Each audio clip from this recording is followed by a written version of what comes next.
آج ہم آپ کو ایسا عمل جو آپ صلی اللہ علیہ وآلہ وسلم کا بتایا ہوا ہے، جو ہارٹ اٹیک کے مریضوں کے لیے پیش کرتا ہوں۔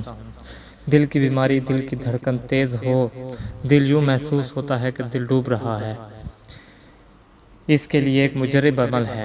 فاتح ایران حضرت سعد بن وقاص فرماتے ہیں کہ میں بیمار ہو گیا اور آپ صلی اللہ علیہ وآلہ وسلم میری عیادت کے لیے تشریف لائے اور میرے دونوں کندھوں کے درمیان اپنا دست مبارک رکھا تو وہ فرماتے ہیں کہ میں نے سینے میں ٹھنڈک محسوس کی۔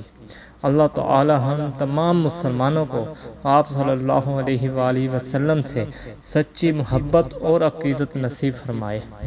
حضرت سعد بن وقاص کو جب آپ صلی اللہ علیہ وآلہ وسلم نے دیکھا تو کہا ان کو دل کا دورہ پڑا ہے، انہیں ثقیف کے حکیم حارث کے پاس لے جائیں اور کہیں انہیں مدینہ کی عجوہ کھجور کی 7 گٹھلیاں پیس کر نہار منہ کھلائی جائیں، یہ دل کے لیے بہت ہی مفید ہے۔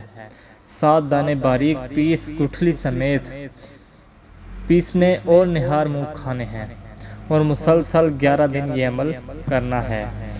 انشاءاللہ اسے دل کا دورہ نہیں پڑے گا۔ رسول اکرم صلی اللہ علیہ وآلہ وسلم کا ارشاد گرامی ہے کہ جو شخص ہر صبح 7 عجوہ کھجوریں کھا لے تو اس دن نہ تو کوئی زہر اور نہ ہی کوئی جادو اس کو نقصان پہنچا سکتا ہے۔ صحیح بخاری ام المومنین سیدہ عائشہ صدیقہ رضی اللہ تعالیٰ عنہ فرماتی ہیں کہ نبی اکرم صلی اللہ علیہ وآلہ وسلم کا ارشاد پاک ہے کہ عجوہ کھجور میں شفا ہے اور اس کا نہار منہ کھانا زہر کا تریاق ہے۔ جدید تحقیق کے مطابق کھجور میں fibre, potassium, copper, manganese, magnesium اور وٹامن بی جیسے اجزاء شامل ہوتے ہیں جو کہ متعدد طبی فوائد کا باعث بنتے ہیں۔